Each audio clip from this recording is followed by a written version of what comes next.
I'm Denise. She's a non-fiction editor, and I'm Louise. She's a fiction editor. And together, we're the Editing Podcast. Hello, and welcome back to the Editing Podcast. So, Denise, tell everyone what we're talking about this week. Why, certainly, Louise, yes.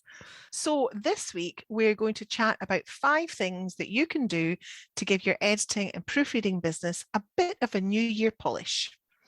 So just to summarise, number 1, a mindset spruce, one that involves being the editor who says, it's down to me. Second is a more practical issue about reviewing the changes we can make. Third, we'll ask you to consider how you're measuring your own success and whether you're being fair to yourself. Fourth, we'll look at some organisational tips to help you track, plan and schedule. And finally, number 5, we'll wrap up with some ideas for how to get creative with templates and resources that will save you time. Great stuff. So let's start with being the editor who says it's down to me. So the thing is this, editors who work in-house edit. As for the other stuff, someone else does that for them. Marketing, accounting, branding, heating the building, providing a good quality office chair, all of it. That's so true. Employee editors can say, it's not my job. Independent editors can't.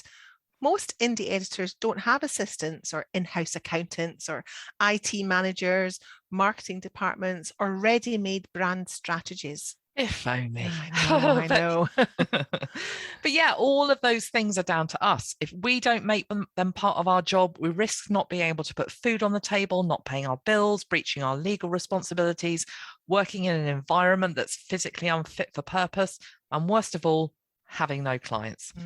And we have to buy our own chairs. But yes. Chairs aside, having no clients means we're not independent business owners. It means we're unemployed. Exactly, yeah. And there are definitely bits of my job I'd rather not do. Yeah. There's no doubt about that. And you're probably the same. Absolutely. Yeah. I mean, I happen to love the marketing side of things, and I know you do too, Louise, but I have friends who absolutely loathe it. Oh, yeah. Yeah, and one of my editor pals gets a kick from using gadgets and spreadsheets that help her manage her invoicing. I find it a bit of a bore. That's fine, we're different. However, we both must find clients and track our financials, whether we struggle with these tasks or whether we relish the challenge. And what it boils down to is that being an editor is not enough. Being an editor is the work we do. Everything else is the work we do to get the work we do and operate in a professional manner. Yeah. Editing is only one part of being an editorial business owner. For our businesses to thrive, we've got to do all the parts. Yeah. We can't afford to say, but I don't like marketing, or I'm not good with spreadsheets, or I'm not interested in the business end of things, or I don't have time to learn how to do those things, because we're not employees. Yeah, exactly. We have to say it's down to me. So that's what we invite you to do, particularly if you found yourself leaning towards an employee mindset. It can feel like a big shift, but it is one we need to embrace as independent business owners. Yeah, definitely. So let's take a look at the next spruce up, making changes. Now, no one gets it perfect right from the get-go, and running a business is about testing and tracking so that we can find out what works and what doesn't. Now, if things aren't going as we hoped, we need to be ready to invest in change. So if our schedules have lots of gaps in them, our marketing needs to work. And if we're not attracting the clients we want to work with, our branding needs attention. And if we're not earning enough to make ends meet, we need to find new clients or tweak our fee structure. And if we're attracting clients who let us down, we need to tweak our contracts and terms. And if our scheduling is muddled, our time management needs fixing. Now, all this is easy to say, but it is harder to do. Oh, yeah. We both know that, yeah. But these practical changes are the things that we need to do. So let's look at an example. Yeah, so all businesses change. For example, a publisher might outsource production to another country, squeeze more words on a page, ask freelancers to do more for the same money, or freeze its project fees, all of which can have an impact on profitability for the independent editor working for that publisher. And the editor could say that the negative impact on the health of their business is the publisher's fault, that it's not fair, that it's exploitative. But blaming publishers for taking actions to make themselves profitable isn't a solution. And it will reduce the quality, some editors say. Well, maybe not, maybe so. That's not our problem. It's theirs. They're business owners, and so are we. And all of us do what we need to do to make our enterprises successful. And if we don't like the way a client's operating, we should take positive action to find a replacement. It's not the client's job to make another business owner's enterprise successful. And it can be tempting to use online spaces, Facebook groups, for example, to vent our complaints. However, that's a waste of precious time, our precious time we could be using to locate our new client. Honestly, action for change trumps blame every time. Yeah, I couldn't agree more, really. Yeah. So the next sprucing up tip is about measuring success. Our advice is don't measure your own success against other people's raw data. Oh, God, I couldn't. Yes to that. Don't get us started. Instead, you need to track your own data and use it to assess the health of your editing business. Your colleagues' metrics don't matter because those relate to their businesses, not yours. Too right. And there's another problem. It's often like comparing apples and oranges. So here are a couple of examples. The data picked up by Google Analytics varies between website platforms. And that means any comparison, say, of my Weebly site with, say, Denise's WordPress site or another colleague's Wix site is pretty much meaningless. Even when you look at your own data, you'll get different figures depending on the analytics program you're using. I access analytics data using something called Stat Counter. I also use Google Analytics, and I use my website, my Weebly website stats, and none of the numbers are the same. And I don't mean a little bit not the same. I mean sometimes a lot not the same. Yeah. And it's not that two of those programs are wrong, but that all three are recording different things and in slightly different ways. Exactly, yeah. So does that mean that you shouldn't look at analytics? Not at all. But instead of looking at just the raw numbers, think about longer term patterns in the data and outcomes. So, for example, how does this financial quarter compare with the previous one, or this year with the previous one? Have you made changes either on your website or elsewhere that might have influenced your analytics? Yeah, so here's a more granular example. Let's say your analytics program tells you that the page views on your site have risen from 500 per year 2 years ago to 5,000 in the current year. Those additional page views relate to the blog posts you've been publishing in the past 24 months.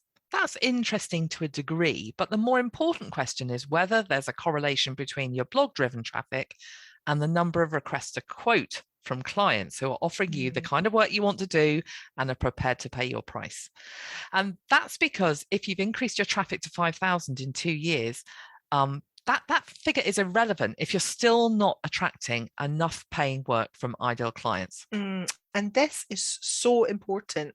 If an editorial business blog is generating traffic, but that traffic isn't converting into sales, assess whether your content's hitting the mark.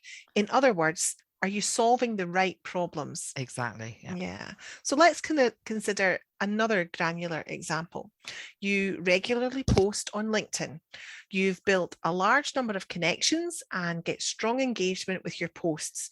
Your analytics data tells you that LinkedIn has driven more traffic to your site than any other social media platform in the past 12 months.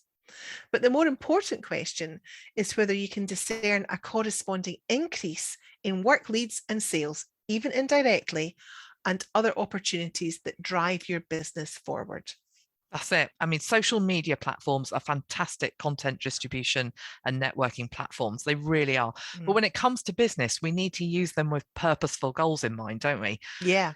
And here's one more example. Let's say you've noticed a 20% decrease in views of your contact page in the past 3 months. You've made some big changes to your website this quarter as part of a branding exercise and worry they've had a negative effect. The important question to ask is how that corresponds with the number of people asking for quotes and the number of confirmed bookings. And that's because visiting a contact page and getting in contact are two completely different things. Yeah. If you're still receiving the same number of requests to quote as in the previous quarter, perhaps you're appealing to a more targeted client base and are achieving a higher visit-to-click conversion ratio. And even if you're receiving fewer requests to quote, but more of those have turned into confirmed bookings, That's a positive outcome and one to be celebrated, not a negative one. It shows that your branding's working. Absolutely, yeah. So what we have to do is keep our attention on the end goal. Visitors, page views, shares, likes, follows, comments, connections, etc. are only a starting point. They're only just indicators of visibility and success. Yeah.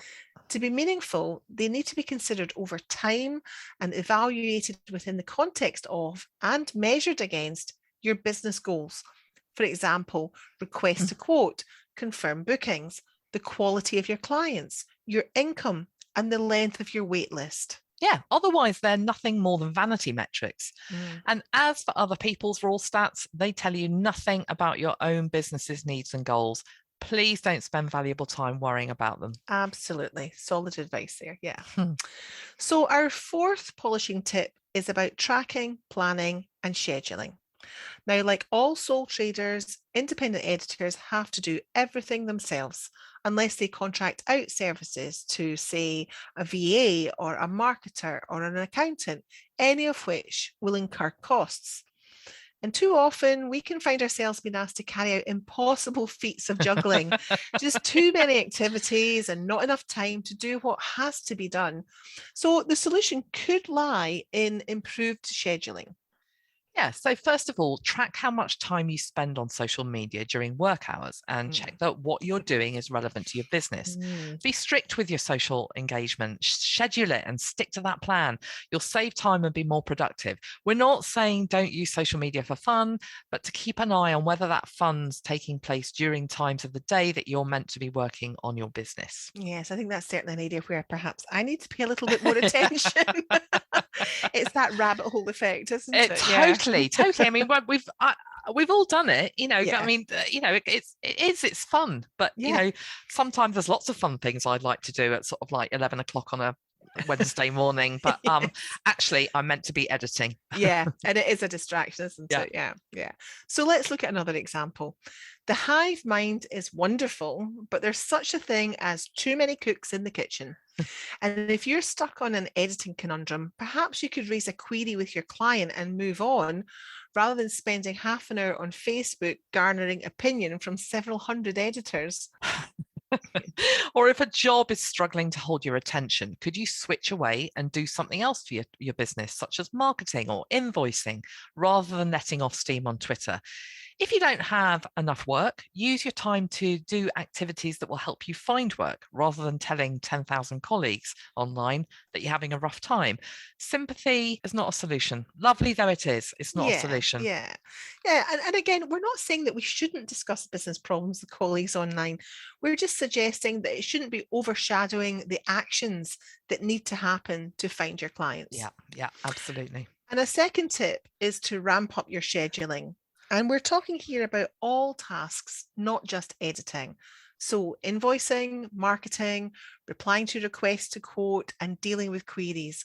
All of these things can cause problems when they're not scheduled. Yeah, so if you have, say, 7 hours a day available for work, allot some of that time to stuff that enables you to run your business. That might mean you only have 5 hours a day available for editing, not 7, which means you'll need to assign a longer period of time to complete each project. So let's look at another example. When Denise and I decided to set up the editing podcast, we knew the pre-launch work for the podcast would have to be squeezed into our already busy business and personal schedules. This was a new venture, one that would run on top of our existing business activities, not instead of them. And it would have been so easy for either of us to say, I don't have time, let's do it in the next couple of weeks, I'll call you when I'm free. Yeah. And we knew this would be a disaster, that it would lead to procrastination and delay. Yeah, so instead we scheduled our planning, content creation and recording sessions months in advance. Work and family commitments intruded, of course, but changes were accommodated with immediate rescheduling. And that's how we stayed on track, isn't it? Yeah, it is. Otherwise, we wouldn't be here talking now.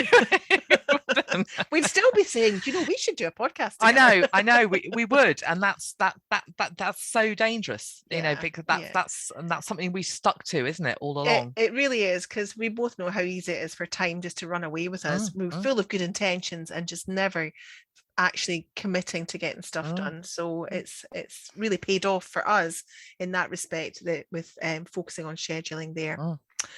So our final sprucing up business tip is to create templates and information resources.